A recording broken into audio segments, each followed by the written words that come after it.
जय माता दी मित्रों। बड़ों को प्रणाम और छोटों को प्यार। आज मैं आपको अमावस्या और पूर्णिमा दो बहनों की कथा सुनाने जा रही हूँ। मन को शांत और कथा को धैर्य से सुने। कथा को पूरा सुनने से उसका पूरा फल मिलता है। एक राज्य में एक राजा और एक रानी रहते थे, जिनकी 4 संतानें थीं। 2 लड़के और 2 लड़की। एक लड़की का नाम पूर्णिमा तथा दूसरी लड़की का नाम अमावस्या था। पूर्णिमा घर के कामों में निपुण थी और घर का पूरा काम करती थी और भगवान की पूजा अर्चना भी किया करती थी। इसके अतिरिक्त वह गौ माता की सेवा भी किया करती थी। और उसकी दूसरी बहन अमावस्या ना ही घर के कोई काम करती थी, ना ही भगवान की पूजा अर्चना करती थी और ना ही गौ माता की सेवा करती थी। पूर्णिमा सर्वगुण संपन्न थी। फिर भी राजा और रानी अपने दोनों बेटों तथा पुत्री अमावस्या को ही प्यार किया करते थे और वह पूर्णिमा से प्यार नहीं करते थे। उसके साथ भेदभाव करते थे। राजा के चारों पुत्र और पुत्री धीरे धीरे बड़े हो रहे थे।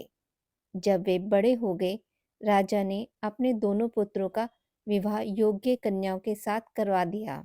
इसके बाद रानी ने राजा से कहा कि अब दोनों पुत्री विवाह योग्य हो गई हैं और इन दोनों का विवाह भी करवा दो, लेकिन पुत्री अमावस्या का विवाह किसी बड़े खानदान में कराना और पूर्णिमा का विवाह किसी गरीब परिवार में कराना, क्योंकि पूर्णिमा को केवल भगवान की पूजा पाठ करना पसंद है और गाय माता की सेवा करना पसंद है। अब रानी ने राजा को दोनों पुत्रियों का रिश्ता तय करने के लिए भेज दिया। राजा ने अपने पड़ोसी राज्य में जाकर वहां के राजा के पुत्र से अमावस्या का रिश्ता तय कर दिया और वहीं पास के गांव में जाकर एक गरीब परिवार के लड़के से पुत्री पूर्णिमा का रिश्ता भी तय कर दिया। यह सारी बात जाकर राजा ने अपनी रानी को बताई तो रानी यह सोचने लगी कि अब देखते हैं कि भगवान किसकी मदद कैसे करते हैं। यह बहुत ही पूजा पाठ करती है और भगवान में मगन रहती है। पूर्णिमा का भाई और उसकी भाभी पूर्णिमा से बहुत प्यार करते हैं, क्योंकि पूर्णिमा उनके घर के कामों में उनका साथ देती है और कामों में उनका हाथ बटाती है। और यहीं उनकी दूसरी बहन अमावस्या उन पर रोब जताती है और घर का कोई कार्य नहीं करती। कुछ समय बीत जाने के बाद दोनों पुत्रियों का विवाह संपन्न हो जाता है।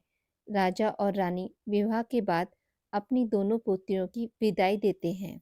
विदाई देते समय राजा और रानी अपनी पुत्री अमावस्या को बहुत सारा धन और दौलत देकर विदा करते हैं और पूर्णिमा को कुछ भी नहीं देते, खाली हाथ अपने घर से विदा करते हैं। इसके बाद दोनों बहनें अपने अपने ससुराल को चली जाती हैं। कुछ दिन बीत जाते हैं और एक दिन अमावस्या अपने घर पर शिवजी की कथा रखती है, जिसमें वह सभी गांव वालों को निमंत्रण देती है और अपनी बहन पूर्णिमा को नहीं बुलाती। जब गांव की सभी औरतें अमावस्या के यहाँ जाती हैं तो यह सब दृश्य पूर्णिमा अपने घर के दरवाजे के बाहर बैठकर देख रही होती है। तब वहां से गुजर रही औरतें पूर्णिमा से कहती हैं कि तुम्हारी बहन के यहाँ शिव जी की कथा रखी है, क्या तुम नहीं चलोगी? पूर्णिमा ने कहा, मुझे निमंत्रण नहीं आया है, मैं नहीं जा सकती। सभी गांव की औरतों ने पूर्णिमा से कहा, बुलाया नहीं तो क्या नहीं जाओगी? भगवान शिव की कथा है, तुम हमारे साथ चलो। गांव की सभी औरतों की बात मानकर पूर्णिमा भी उनके साथ भगवान शिव की कथा में अमावस्या के घर चली जाती है। जब अमावस्या की नज़र पूर्णिमा पर पड़ती है तो वह कहती है कि तुम यहाँ कैसे चली आई? मैंने तो तुम्हें बुलाया नहीं था। खैर कोई बात नहीं, अब तुम आ ही गई हो तो चुपचाप बैठी रहना। और यह कहते हुए अमावस्या ने पूर्णिमा की गरीबी का भी मजाक उड़ाया। पूर्णिमा की आंखों में आंसू आ गए और रोते रोते मन ही मन में पूर्णिमा भगवान शिव से विनती करती है, हे भगवान, क्या पूजा पाठ करना गलत है? गौ माता की सेवा करना गलत है? आखिर मेरी गलती क्या है? आप मुझ पर अपनी कृपा दृष्टि कब बनाएंगे? पूर्णिमा बार बार भगवान शिव से यही कहती रहती। इतने में शिव कथा पूरी हो जाती है और अमावस्या भगवान का प्रसाद बांटने लगती है। वह सभी लोगों को प्रसाद देती है, लेकिन पूर्णिमा को वह प्रसाद नहीं देती। पूर्णिमा बिना प्रसाद के ही अपने घर लौट जाती है। रास्ते में वह यह सोचते हुए चलती है कि यदि बच्चे उससे कथा का प्रसाद मांगेंगे तो वह उन्हें क्या जवाब देगी। उसने सोचा कि वह अपने मायके अपने भाई भौजाई के यहाँ जाएगी और वहाँ जाते हुए वहाँ से बच्चों के लिए कुछ लेकर जाएगी। ऐसा सोचते हुए वह अपने घर वापस लौट आई। घर वापस लौटकर आने के बाद वह अपने पति और बच्चों से कहती है कि वह अपने मायके जा रही है। पति ने कहा ठीक है, और कुछ समय के बाद पूर्णिमा अपने मायके के लिए रवाना हो गई। चलते चलते रास्ते में एक चबूतरा आया जिस पर तुलसी का पौधा लगा था। उस चबूतरे पर एक बूढ़ी अम्मा बैठी हुई थी।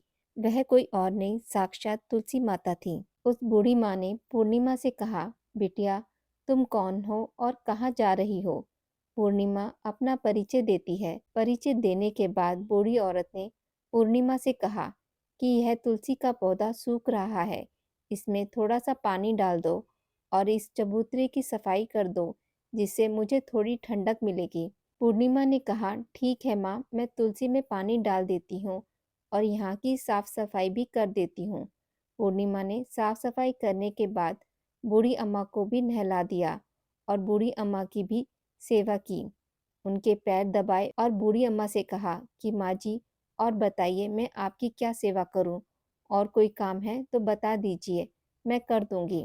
बूढ़ी अम्मा ने कहा, कुछ नहीं, अब तुम जाओ और वापस आते समय मुझसे मिलते हुए जाना।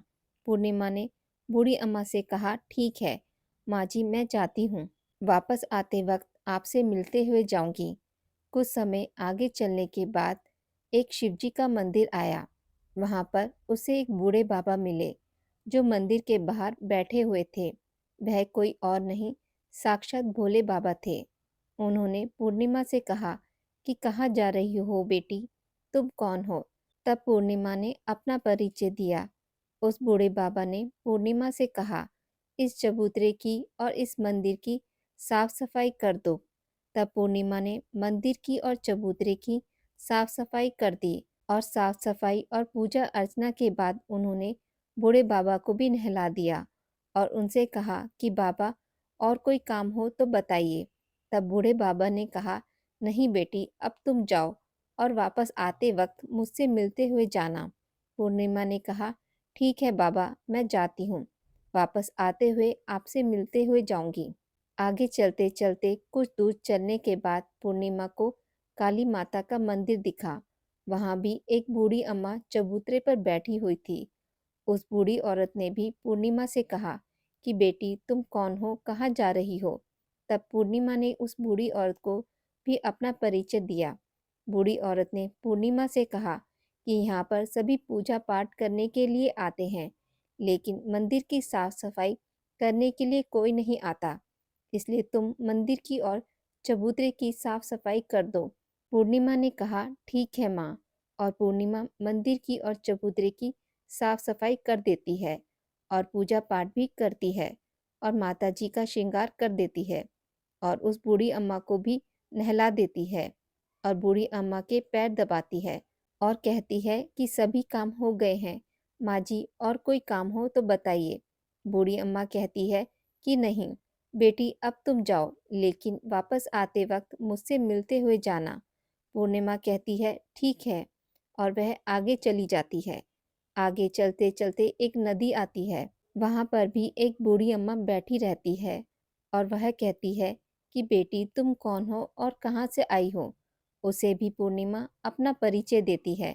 बूढ़ी औरत पूर्णिमा से कहती है कि नदी पर स्नान करने तो यहाँ सब आते हैं, लेकिन यहाँ की साफ सफाई कोई नहीं करता, इसलिए तुम इस किनारे पर साफ सफाई कर दो। पूर्णिमा कहती है ठीक है माँ जी, और वह वहाँ की साफ सफाई कर देती है और उस बूढ़ी अम्मा के पैर दबाती है और कहती है, माँ जी कोई काम हो तो बताइए।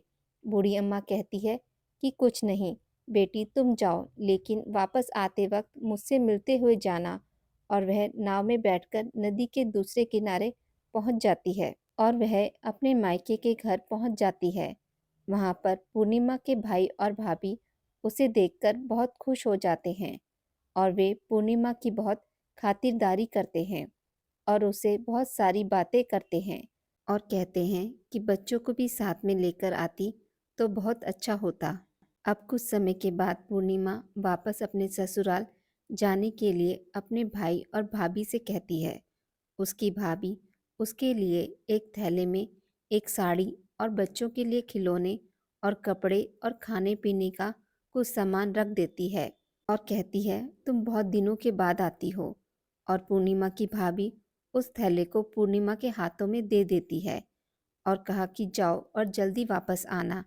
इसके बाद पूर्णिमा वहाँ से अपने ससुराल के लिए रवाना हो जाती है और उसी नदी के किनारे पहुंची और नाव में बैठकर दूसरे किनारे पर उतर गई।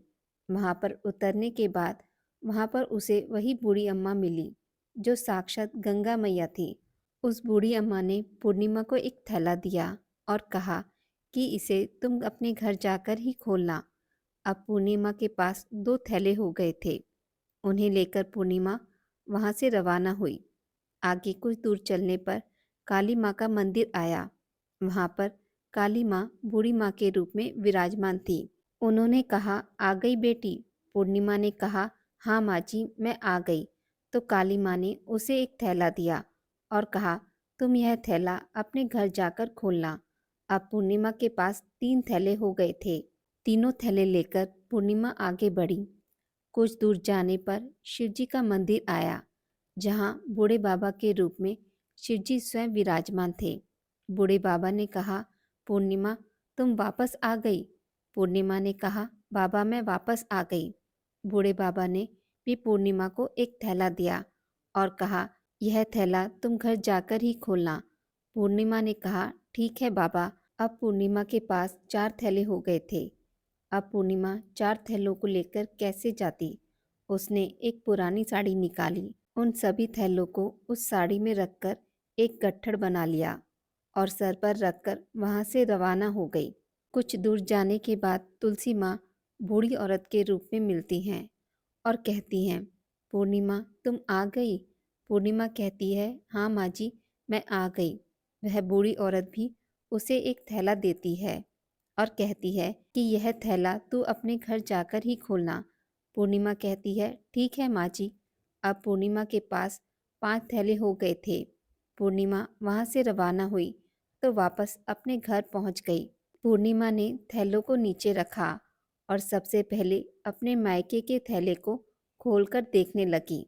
उसमें बच्चों के लिए अच्छे अच्छे कपड़े और खाने पीने की चीज़ें थी और उसमें कुछ गहने भी थे।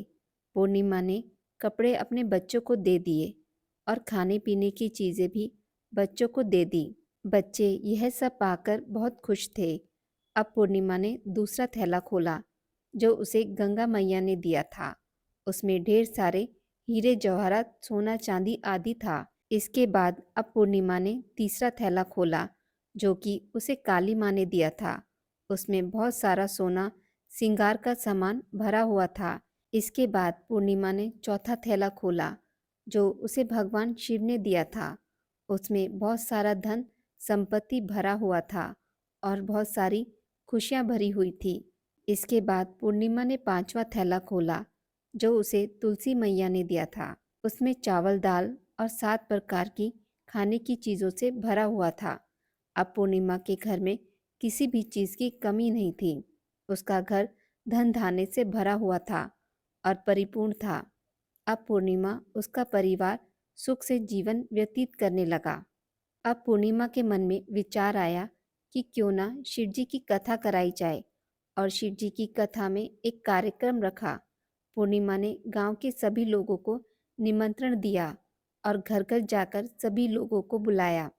पूर्णिमा अपनी बहन अमावस्या के घर भी गई और अमावस्या को भी शिव जी की कथा के लिए उसने अपने घर पर बुलाया। जब अमावस्या पूर्णिमा के घर शिवजी की कथा में आई तो उसने देखा कि पूर्णिमा के घर में किसी भी चीज़ की कोई कमी नहीं है।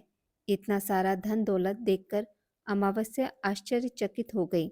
उसने पूर्णिमा से कहा कि तुम्हारे घर में इतनी धन दौलत कहाँ से आई। पूर्णिमा ने कहा, देखो बहन, तुमने शिव जी की कथा में मुझे नहीं बुलाया था, फिर भी मैं चली आई और तुमने मुझे प्रसाद तक नहीं दिया और मेरी गरीबी का भी मजाक उड़ाया। इसके बाद मैं अपने घर आ गई। घर आते हुए मन ही मन में सोच रही थी कि अपने मैके जाऊंगी, और मैं अपने मैके चली गई। और जो कुछ घटना इस बीच हुई वह सभी घटना अपनी बहन अमावस्या को बता देती है। तो अमावस्या कहती है कि तुम भी मुझे प्रसाद मत दो और मुझे डांट लो। लेकिन पूर्णिमा ने कहा कि यह तो भगवान का प्रसाद है, मैं तो सबको दूंगी और तुम्हें भी दूंगी। फिर भी अमावस्या ने प्रसाद नहीं लिया और वह सीधे अपने घर चली गई। घर जाकर अपने बच्चों से कहकर वहां से अपने मायके जाने के लिए तैयार हो गई और मायके के लिए निकल गई। उसे भी रास्ते में चलते चलते तुलसी माँ मिली, जो चबूतरे पर बूढ़ी माँ के रूप में बैठी हुई थी। बूढ़ी माँ ने अमावस्या से कहा कि बेटी, कौन हो तुम और कहाँ जा रही हो। अमावस्या ने अपना परिचय दिया। बूढ़ी माँ ने कहा, बेटी, यह तुलसी का पौधा सूख रहा है, इसमें थोड़ा पानी डाल दो और इस चबूतरे की साफ सफाई कर दो। इस पर अमावस्या ने कहा, बुढ़िया, तुझे दिखाई नहीं दे रहा कि मैंने इतनी महंगी साड़ी पहन रखी है, यह गंदी हो जाएगी। ऐसा कहकर वह वहां से चली गई। आगे जाने पर उसे भगवान शिव मिले। उन्हें भी उसने ऐसा ही कहा। उसके बाद आगे जाने पर उसे काली माँ मिली। उन्हें भी उसने यही सारी बातें कही। आगे जाने पर उसे गंगा माँ मिली।